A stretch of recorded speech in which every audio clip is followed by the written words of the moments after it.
સુરેન્દ્રનગરમાંથી સમાચાર મળી આવ્યા છે। સુરેન્દ્રનગર જિલ્લાના થાનગઢ શહેરના જીઆઈડીસી વિસ્તારમાં આવેલા સ્ટીકર કારખાનામાં શોર્ટ સર્કિટના કારણે ભયંકર આગ ફાટી નીકળી હતી। આગની ગંભીરતા જોતા મેજર કોલ જાહેર કરાયો હતો અને થાનગઢ સહિત ધાંગધ્રા, સુરેન્દ્રનગર તથા આસપાસની ફાયર ટીમોએ ઘટના સ્થળે પહોંચી ભારે જહેમત બાદ આગ પર કાબુ મેળવ્યો હતો। આગમાં લાખો રૂપિયાનું નુકસાન થયું હોવાની ભીતિ વ્યક્ત કરવામાં આવી રહી છે। જીઆઈડીસીમાં સ્ટીકર કારખાનામાં આગ લાગવાનો એક બનાવ સર્જાયો છે। શોર્ટ સર્કિટથી ભયંકર આગ ફાટી નીકળી છે। આગ બાદ મેજર કોલ જાહેર કરવામાં આવ્યો છે। અનેક ફાયર ટીમો ઘટના સ્થળે પહોંચી હતી। કારખાનામાં લાખોનું નુકસાન થયું છે।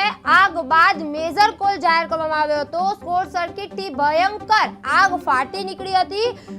જીઆઈડીસીમાં સ્ટીકર કારખાનામાં આગ